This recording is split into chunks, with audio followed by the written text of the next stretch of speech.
color, sky upon the sea, green, the taste of dill, memories of a dream, the burst of flaming roses, red, passionate and free,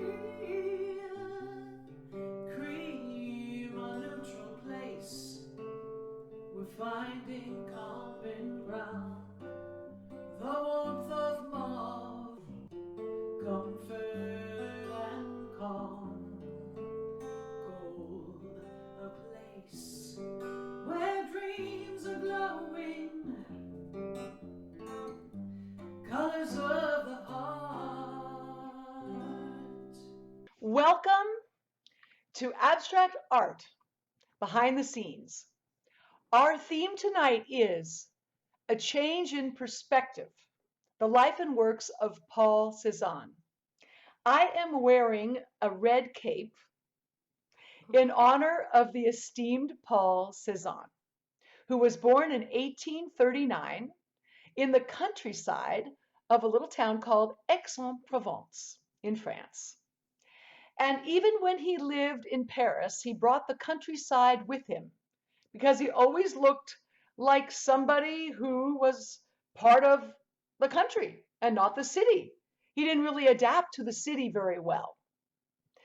So people thought that he looked a little clumsy, he didn't dress well, his artwork was a little bit primitive, and he didn't really quite fit in the Paris scene. However, even though he didn't fit, he was relentless, and he knew that with his art, there would be a big change in the art world eventually. So he kept persisting. He would create a clean slate for endless ways and approaches to making art. His ideas freed up the artist's soul to let go and to let the emotions guide even more than the intellect. He took a fresh look at perspective. Instead of having all of his works from one vantage point, he decided that he would choose multiple vantage points at times so that people wouldn't necessarily get confused if they had to see something in traditional perspective. If they let go of that idea, they could enjoy the picture plane that is the very front of that canvas as much as they would enjoy the work of somebody like Leonardo da Vinci, where you look really deep into space. So the idea for Cezanne was that we come to the front of the canvas and we enjoy the colors and we enjoy the movement and not so much going into the depths, even though his beginnings did have to do with the classical painting, as with most of the artists who were studying during his time. So he says, I want to make the Impressionism something solid and lasting, like the art in museums. His aim was to unite the observation of nature with the permanence of classical composition. So let's start with this self-portrait that he made in 1875. Notice how you can see the trees behind him, and they're smaller to show the idea of moving back in space. And notice that he has well-rounded that head of his, making it feel like a ball, so that we have that sense of perspective on the head. And as we move to the different self-portraits, you will see some shifts. This one was made in 1885, 10 years later. It happens to feel flatter, wouldn't you say? Mm-hmm. Like you don't feel that luster, that shine on his head. And look at all the greens and blues that are uniting this painting. Could you show the other one just quickly? Go back and Uh-huh. we can like compare. Look things. at that. Oh yeah. Look at that big difference there. Yeah. Okay, and then the next one, 1890. Mm. Now, Mhm. it doesn't mean that he didn't use the other styles sometimes in his later life. He used the older styles sometimes in his later life. But overall, I would say in the 1890s, this very loose style, much flatter, a shift of perspective, even on the face, was occurring. Does anybody notice that? Anything happening on the face that is showing a shift in perspective? Nose is getting longer and cheeks are getting ruddier. Well, what happened to the other eye? Yeah, it goes strongly diagonal like a V. Very much so. And how about the color palette? How did that shift, do you think? And let's look at the one before. Oh, Lots of color. brighter. Lots No, more wait, color. Very bright and light. And even the idea that there's a motif that is so abstracted in the background that we could think that it's just polka dots instead of a landscape. But most likely it was representing a landscape because it was very important for Cezanne to be looking at something while painting. Sorry. Now this one here is a portrait of his father reading the news, and it was made in 1866. It was the very first and last painting to be accepted by the official Paris Salon. Because just like the Impressionists, a lot of their paintings were refused because they were definitely not like the neoclassical paintings that were being shown in the salons at that time. So in this picture, you see a lot of strong attention to form. I mean, a lot of rounding of form around the legs, around the skull. Even the chair is showing the actual lighting. So this is in his early period where he really wanted to show strong form, and he was very much influenced by Courbet and Manet, painters of the time.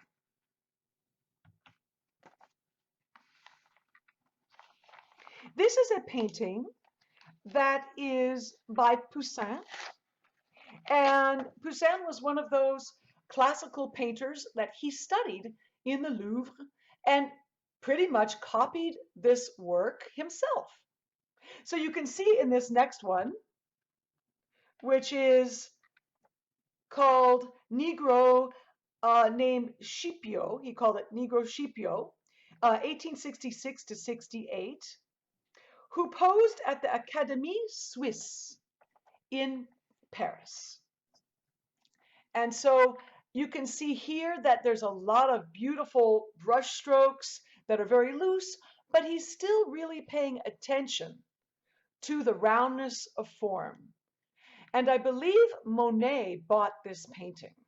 When he was studying at the Académie Suisse, he happened to meet a very wonderful painter called Camille Pissarro.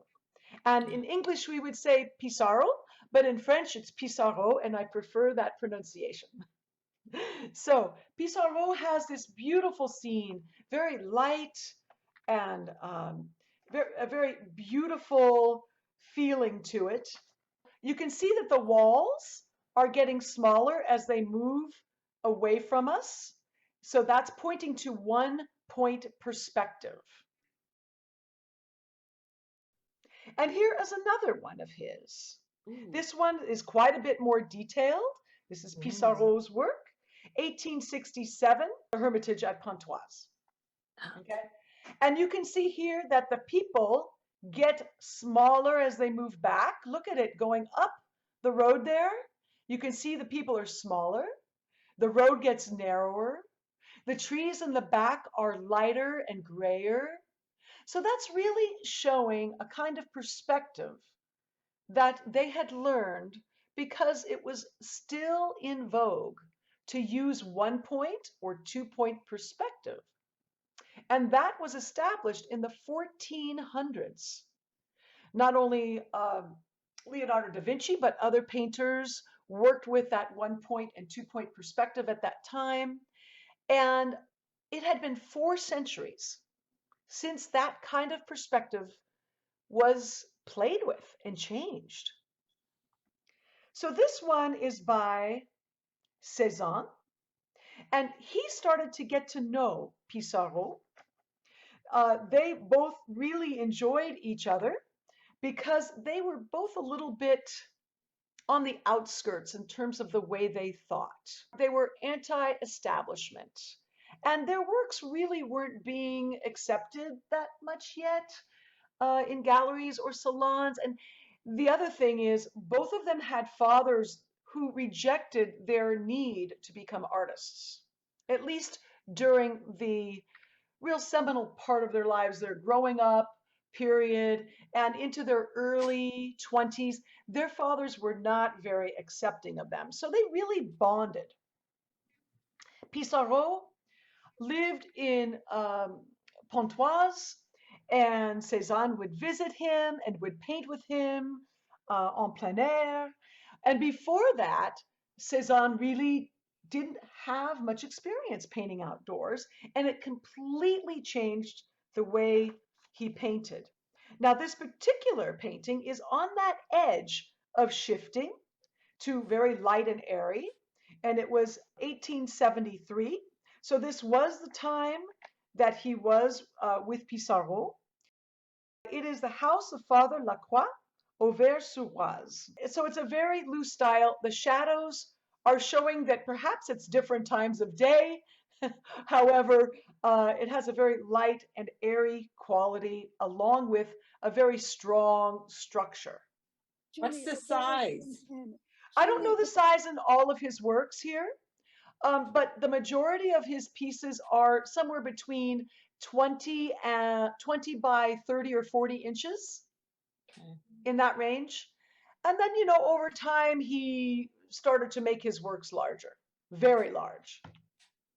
Is showing the work of Pissarro on the left in Pontoise. It's the little bridge in Pontoise.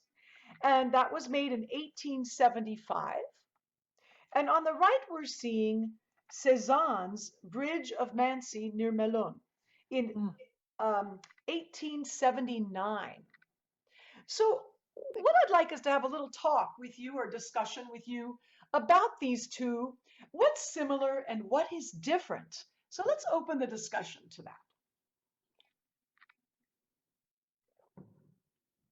Anyone? One is Clarity on the right of Cezanne's clarity and texture is a lot different than the one on the left by Yes. Pissarro.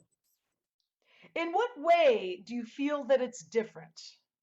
Cezanne's work, if I may, is much more abstract than Pissarro. The Yes. triangle above the bridge, that entire area of the triangle is completely abstract.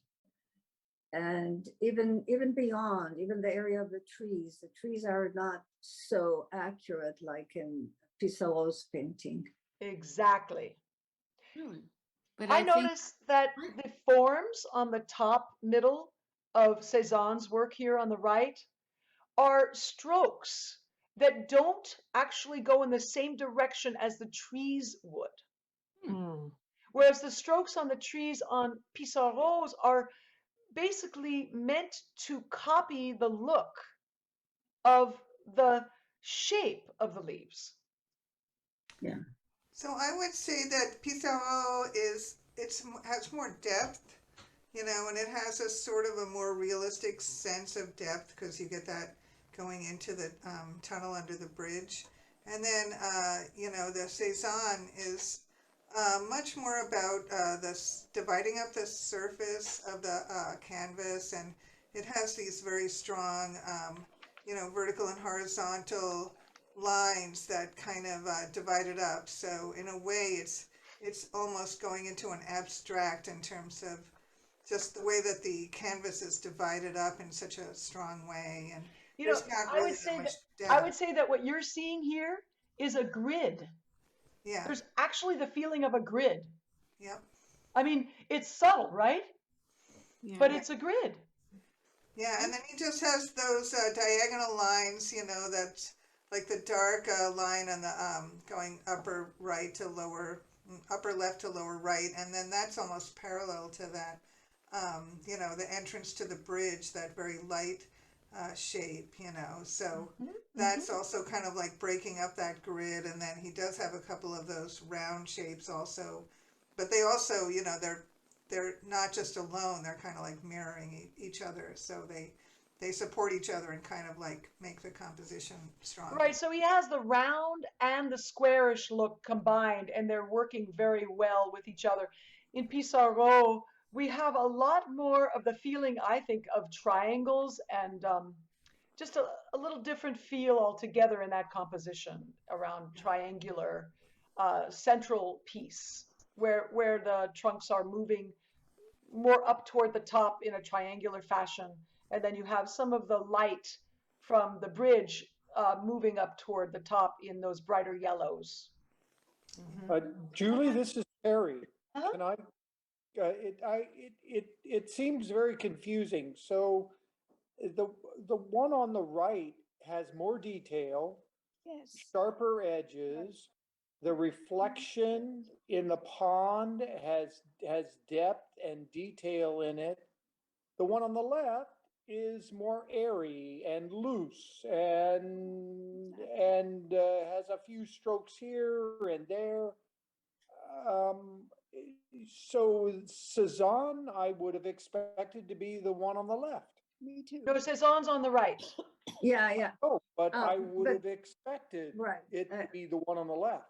Airy. And- I Loop. thought Pissarro's looked much more impressionistic. Yes.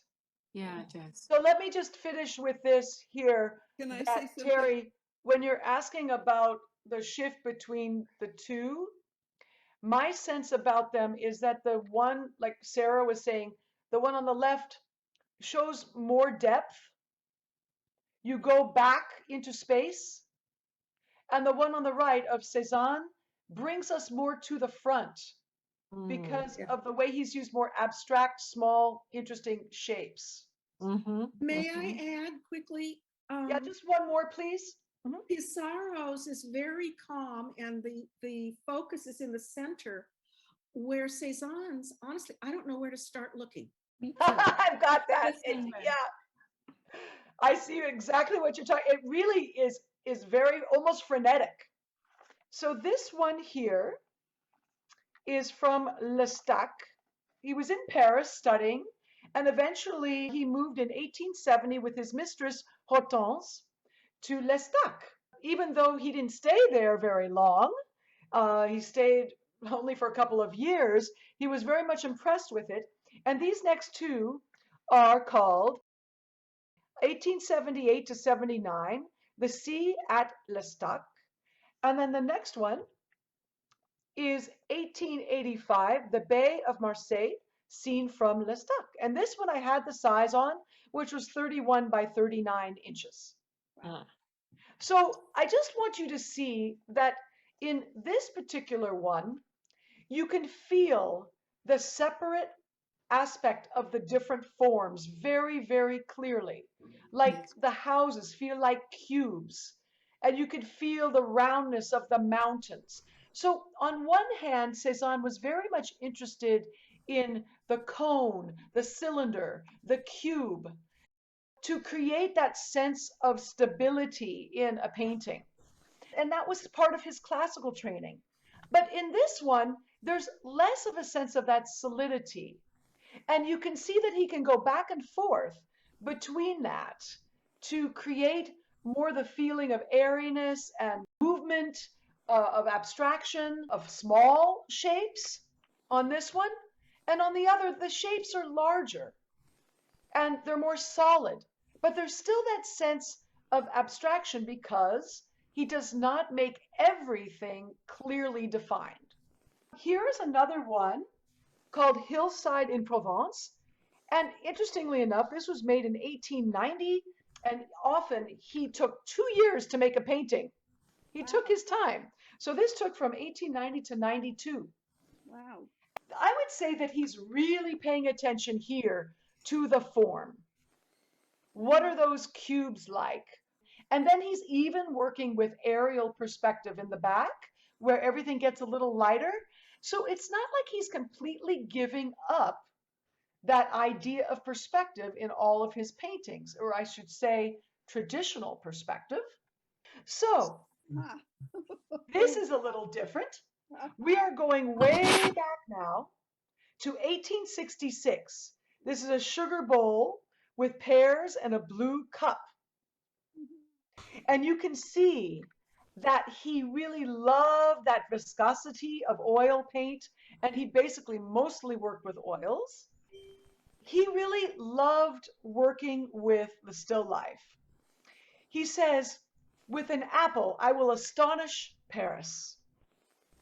And also, the day is coming when a single carrot, freshly observed, will set off a revolution.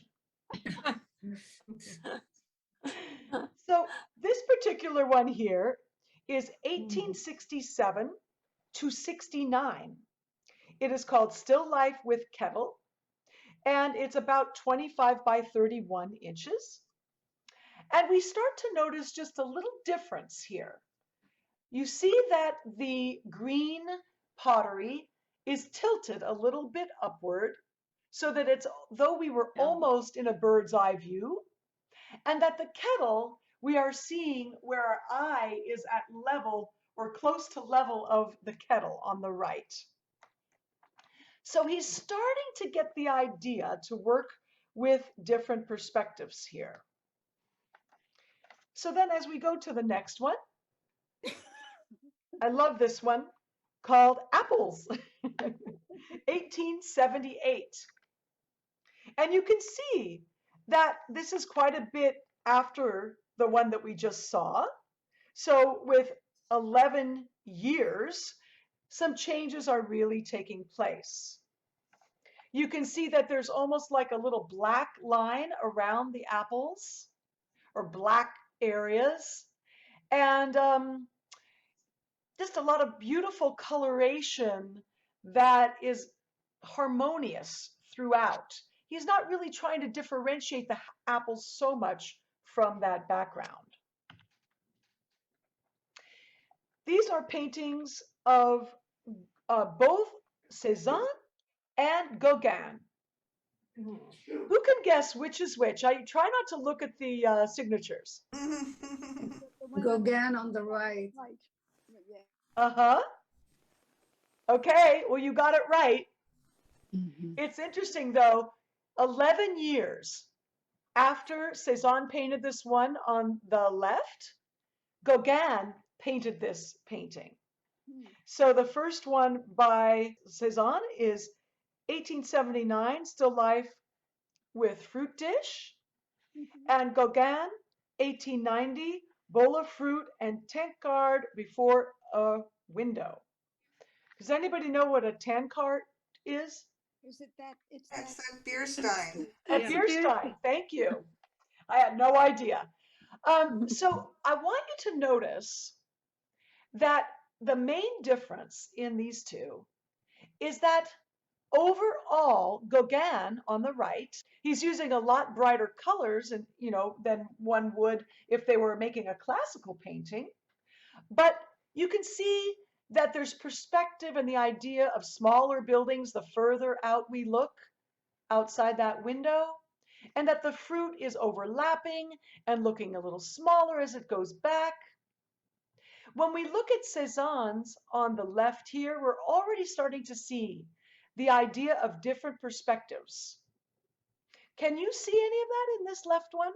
It looks like the table is starting to slope down towards us. Yes. What's happening with the fruit that makes it not go back in perspective in that front area? Seems flatter.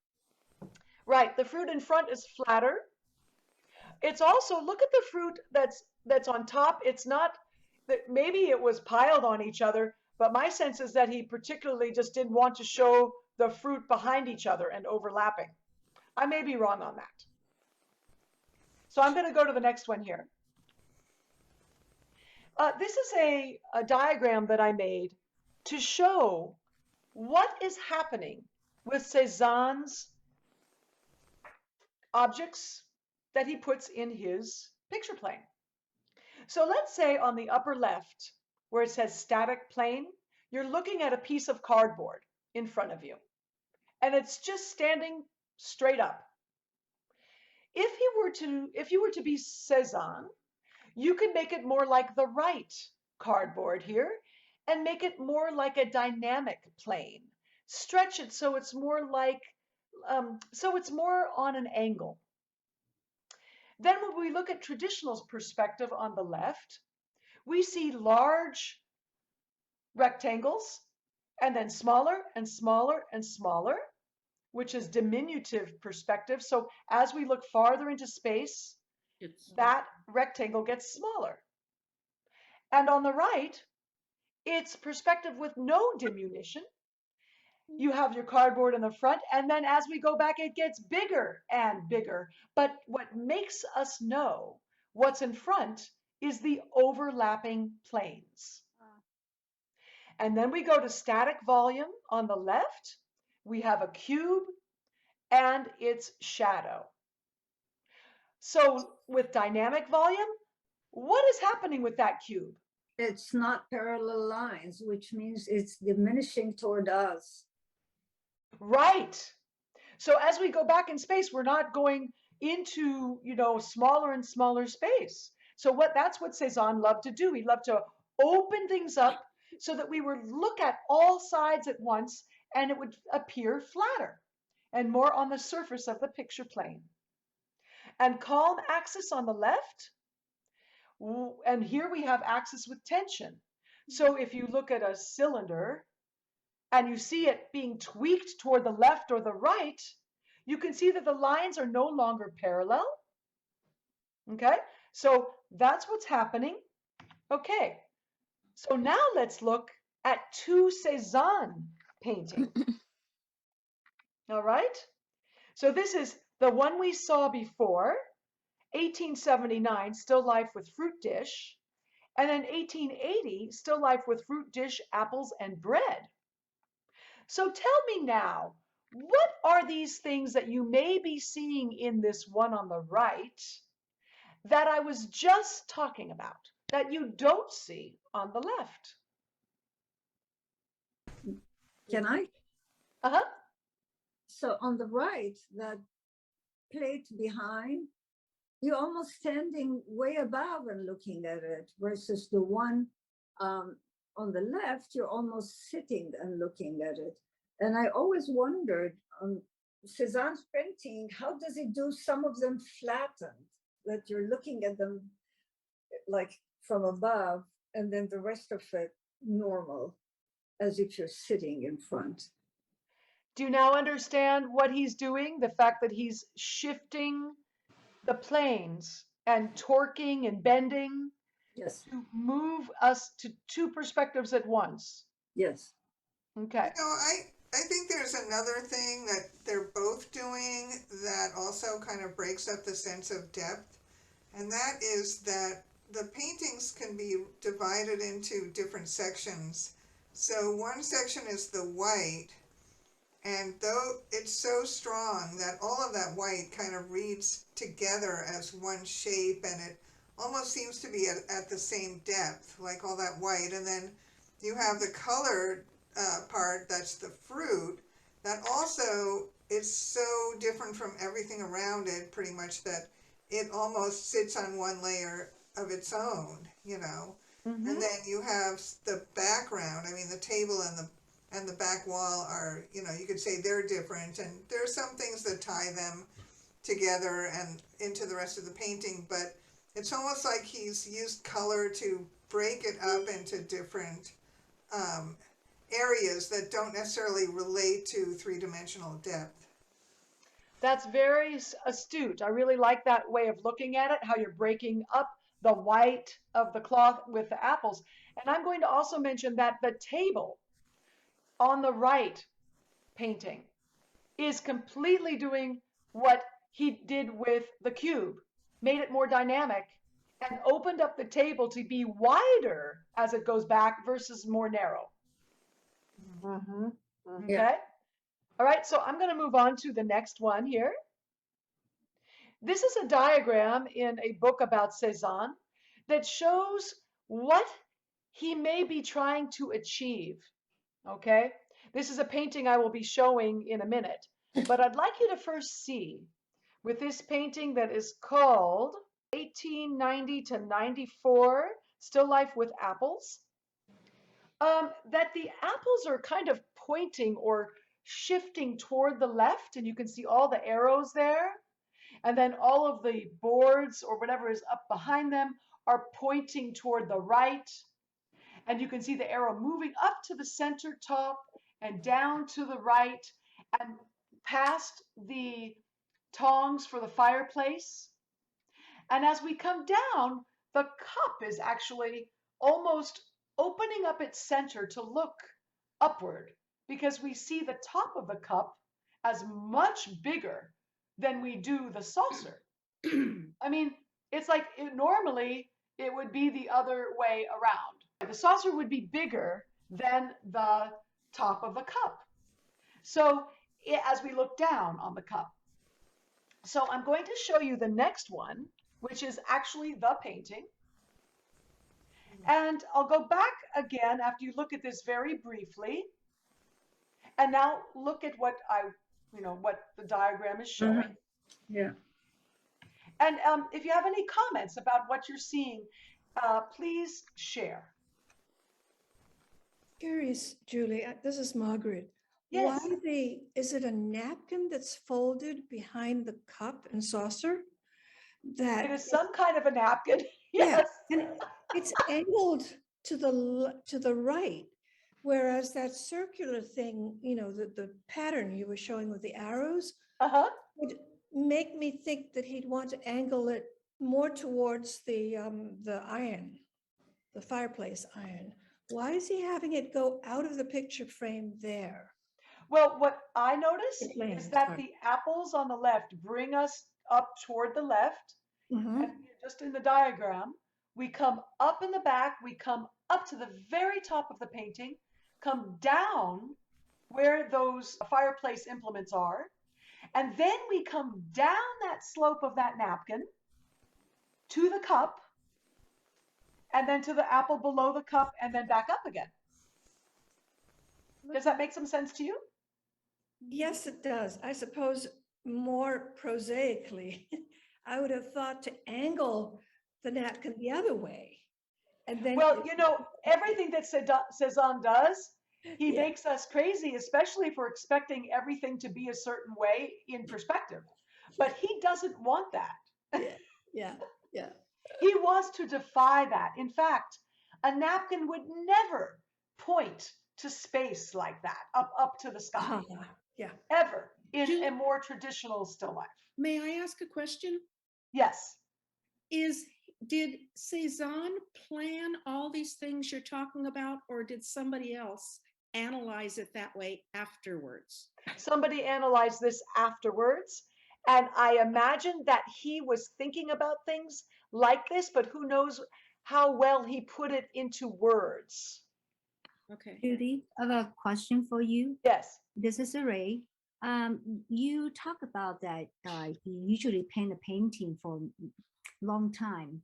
So I'm just wondering if oftentimes he kind of changing his perspective if one painting, has done such a long time. Do you think in this whole process that he changing his perspective? Huh. Yes, You understand what I Ray, mean? he really, it was very interesting to look at all of his work and look at the time frame of everything and to notice that he went back and forth all the time. He didn't just become a different kind of painter and then stick with that.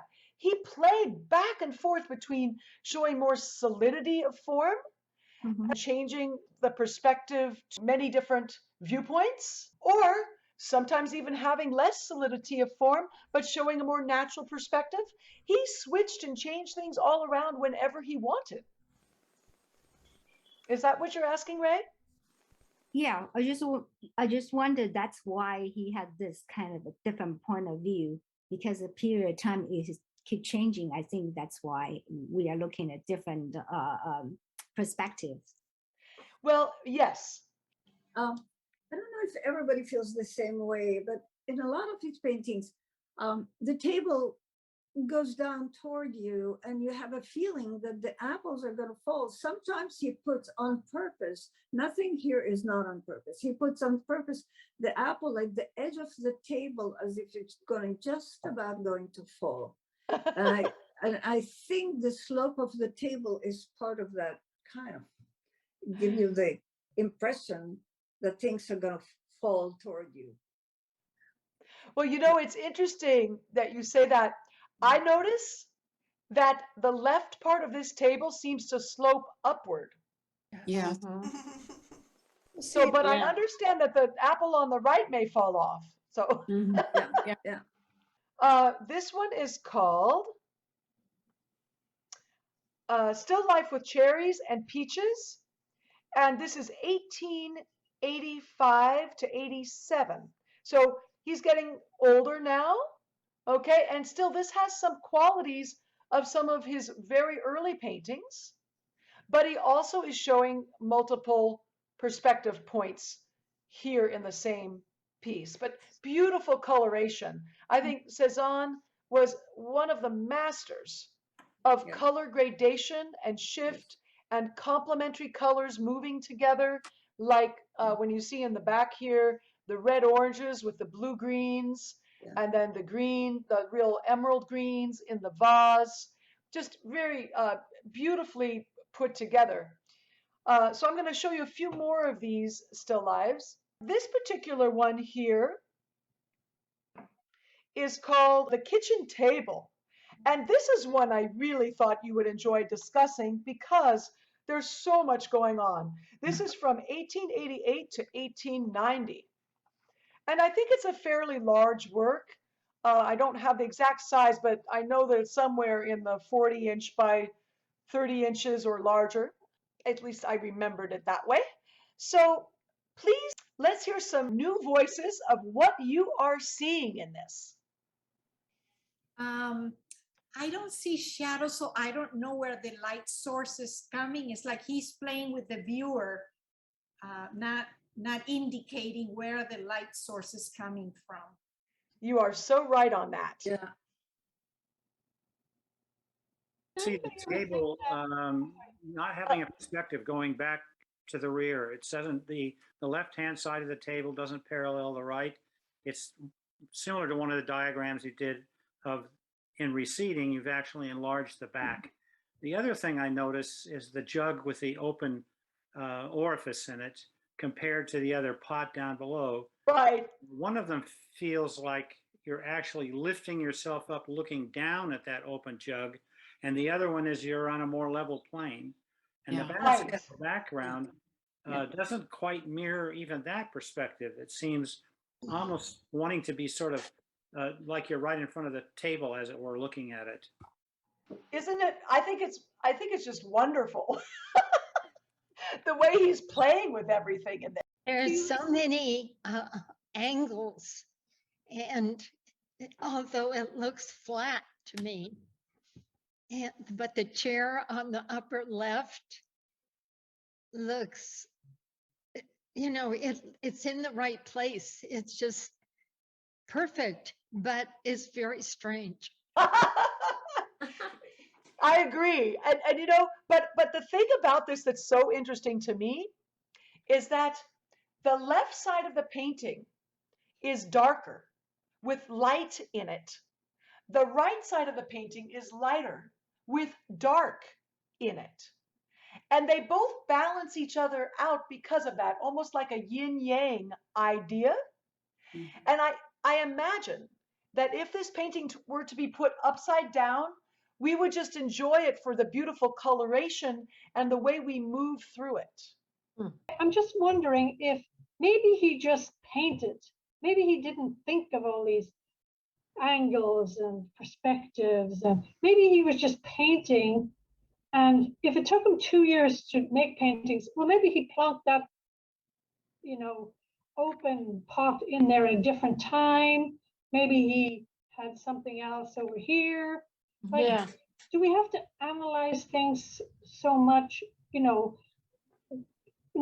after he did this painting? He just might have loved just painting and color and perspective and mixing. Well, I mean, one could possibly say that, but books have been written with detailed understanding of what he is doing almost purposely in terms of trying to flatten the picture plane, not having us recede into the space.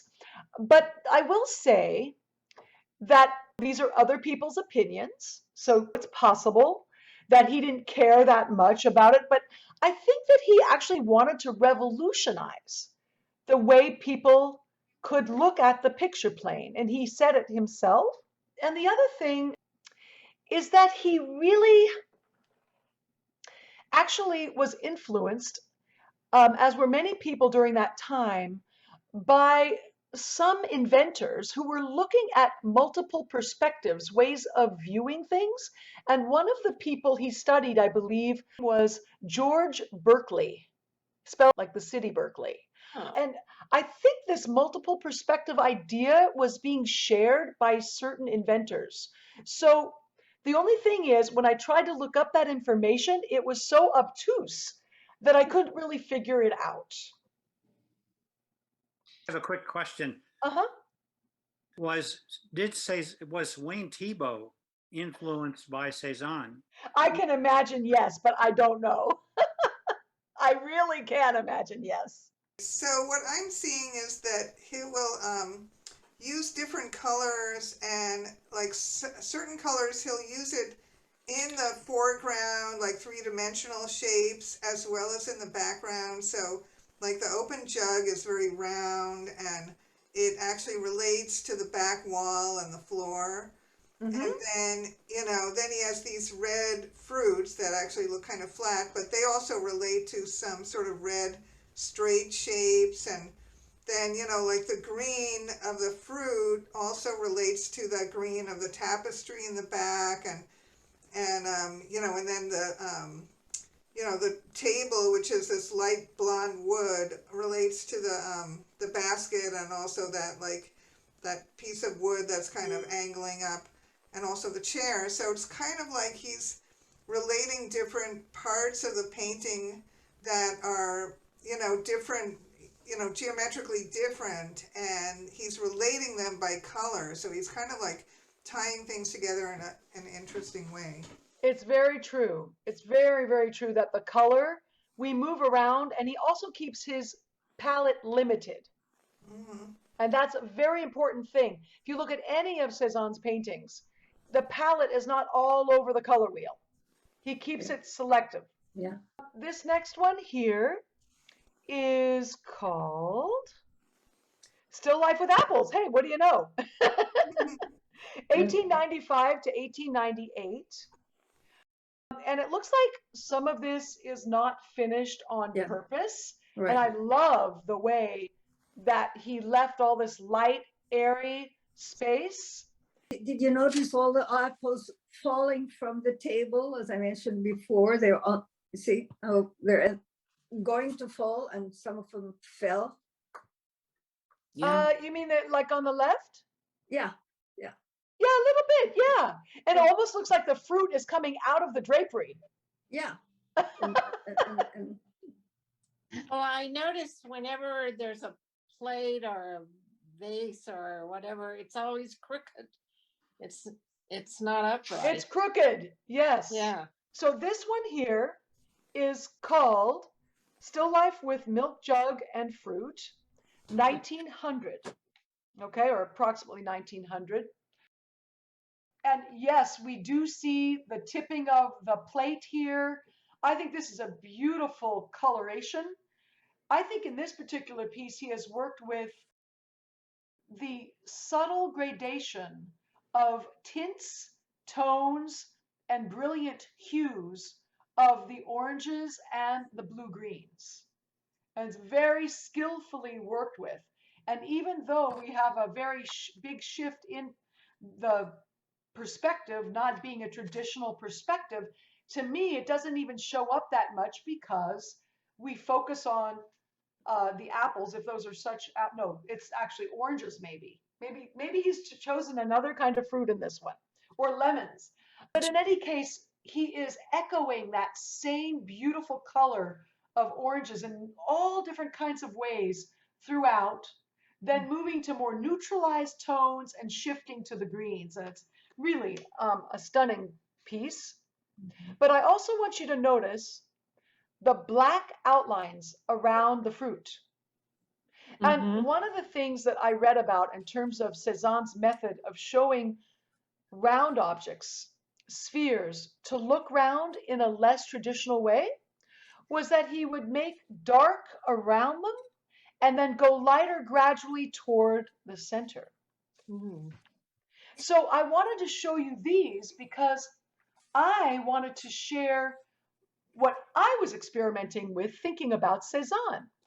So this lemon that I was playing with watercolor, the idea was the darker outline, going a little lighter around the edges, but not super light, and moving to that lustrous white quality in the center of the lemon. And the same idea with the noses, darker to light, and the eyes a little bit that way, but not quite as much. A couple comments about this one here. If anybody has any questions about what I've done, you can ask. They're beautiful. Oh, Nice thank you. colors. They are. Yes, very nice. Especially the eyes are beautiful. I love the eyes. Thank you. All watercolor. Wow. Yeah. Okay. So we're going to move now to his favorite mountain, Mont Sainte-Victoire. And Mont Sainte-Victoire was the place where he sought refuge, because Cezanne was not one of those people who got along with everyone. I think his father's relationship with him was difficult, and it didn't seem to me that Cezanne really had a firm grasp on how to express his feelings easily. So he resorted to anger often, and he then also became a recluse in his later years. So this mountain was a very special place for him. He could always count on being there for him. And he painted, I don't know, something like over 60, possibly over 100 paintings of this mountain. And I'm going to show you one that he painted between 1902 and 1904. And this is 29 by 36. The majority that I'm going to show you right now are all painted after 1900, and he died in 1906. And these are all called Mont Sainte-Victoire, except for this one is with some pines. So most of them are just called Mont Sainte-Victoire. And if you look at all of these, you'll see how different each one is from each other, but then they have some similarities. So I'm going to go through all of them, and then we can talk about some of these differences. This is the only watercolor. You can see a lot of light, airy quality. Beautiful purple tones with some sense of the village below. Very abstract here. Any particular ones you would like to talk about and share the differences that you are seeing? I just want to make one comment. All of these of the latest, they all look like watercolor, even though they're oil. Really? Yes, they're so loose, and all of them kind of abstract and loose, and you can hardly tell which one is watercolor, which one is oil. The loose brush strokes really do give off that feeling. And there's also the white that almost looks like it could be the bare canvas. I do notice some opacity compared to this one, which is a watercolor. This has a little more of the feeling of transparent quality. Do you notice that? But there's still some transparency in his oils, possibly. The way he uses the darker tones around his shapes are very prevalent. And that one with the pines, if you go, Yes. you know, I mean, it's very pale and it's got this pastel look to it, but you can definitely see those shapes because he's used the black line around them. And Right. then there's one that has more purple tones, and his dark tones, that one, yeah, that his dark tones to me almost look like velvet.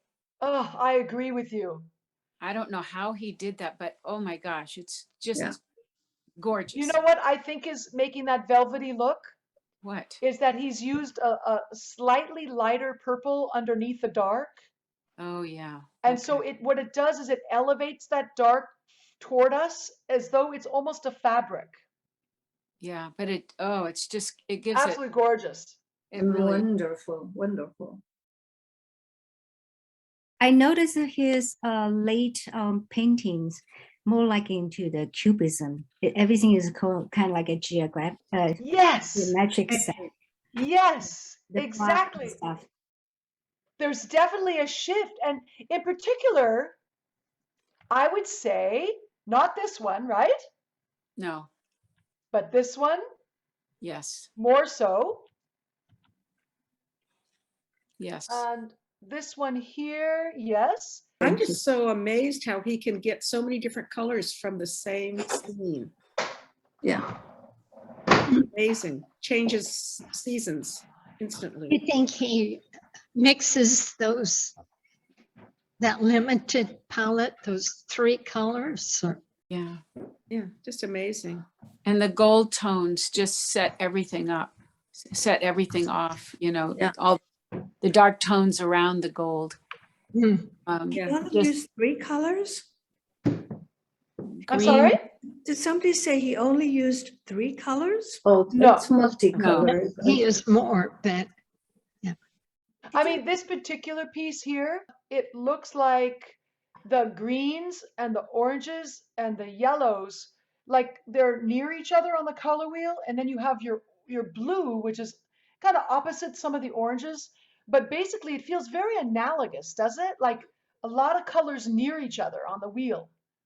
If you think about the colors here, they're the same colors he actually uses in his still lifes. Yes, So it's obviously his favorite Yeah. color. I know. Yes. Gorgeous.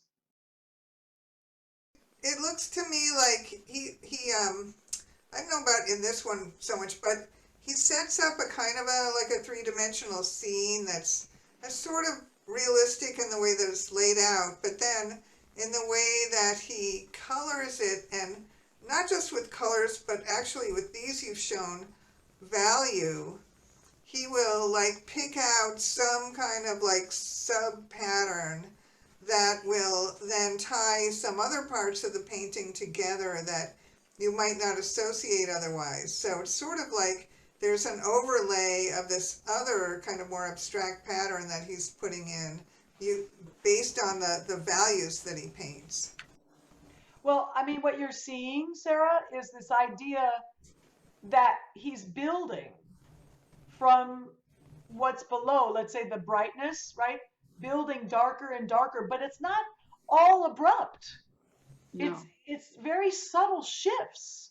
Yeah, I mean, in this one, it's almost like these bright golds and sort of relate to the bright gold in the mountain. You know, there's some in the foreground and then there's some in the mountain. And this does have a more gradual feeling, but it's also like the depth that's created with this color that sort of like moves back and gets softer is in a way almost like an overlay on top of what the actual like three-dimensional scene is. And there's another one where it's the mountain and then he has these very dark smudges that are kind of, yeah, that one. It's kind of like, you know, he creates this scene and then by picking out these, you know, these very dark values, he's almost like creating this other abstract composition on top of it. Well, I think you're right, because what we do is we follow the darks when they're that strong. Yeah. It's almost like a pathway to the mountain. Yeah. Yeah. Diagonals going to the. Yes. to the mountain. Well, everybody, I'm going to just go to the last couple here. This one is Bibimus, the quarry called Bibimus, a beautiful quarry in Aix-en-Provence. And I think it's been said, and I also feel, that this one also has a feeling of cubist kinds of shapes in it, Yeah. even though Bibimus really did look a little like this. Right. But there's a lot of feeling of the jumbling up of shapes and shifting of shapes that felt like it was one of the first almost cubist works. It's like an earthquake. Yes, Feel, it is. you feel movement here. Right. And I'm going to move to just a couple more here. This is a forest scene in 1902. Love this one. Love And this is also oil. But look at the way he's almost, I think he's using white paint, but from a distance, it could almost look like he left the canvas bare. Yeah. Yeah. Gorgeous. Beautiful. Isn't that amazing? Again with the black. And he does such delicate lines in black. He's using black paint, but delicate kind of. You're right. Yeah. Very delicate. Beautiful, beautiful shifts of color. And the sense of this, I would say, a pyramidal kind of composition where you move from the left and right up like a pyramid. It's subtle, but you feel it. You could also see almost the shape of an X with the darker greens. So an X letter shape, and all of that gives a solidity to the painting. Hey, Julie, where was Van Gogh in relation to Cezanne in terms of timelines? Van Gogh was a post-impressionist. Okay. Cezanne too. Gauguin and Van Gogh were around the same period. Yeah. And Gauguin is definitely younger than Cezanne. So. Okay. So I don't know the exact dates on that, but I have they're definitely the next generation. Cezanne was born in 1839, and most of these others were born, in the 40s, 50s. Okay. If not after that. Yeah. So I'm going to end with this one here. This is 1898 to 1905. It took him 7 years to paint this. It's huge, 82 by 98 inches. Wow. It's called The Bathers, and it's in the Philadelphia Art Museum. Yes, and it is absolutely stupendous to see in person. Breathtaking. Yes. It's huge. Yes, it's huge. So just a couple comments, whoever would like to share what is happening with these figures that relates to some of the things we've been talking about in terms of not going back into space. Oh, they're all in the forefront, I guess. Yeah. No. Well, they're all in the front, but also what makes them look flatter? Well, the trees make a triangle, so it makes this really strong triangle. And does that make the people look flat? No. And the people are odd shaped. They're odd shapes. Yeah. Julie, it's Leanne Hansen. I think they are outlined in black. And there are no real shadows on Yes. them. Yes. That's great. No real shadows, outlined in black. Similar kinds of, I would say, on the value scale. If you look at all the figures toward the right and you squint your eyes, what value is that where 1 is white and 10 is black? It's about 2. About a 2, right? And then the ones on the left, maybe a 3? Yeah.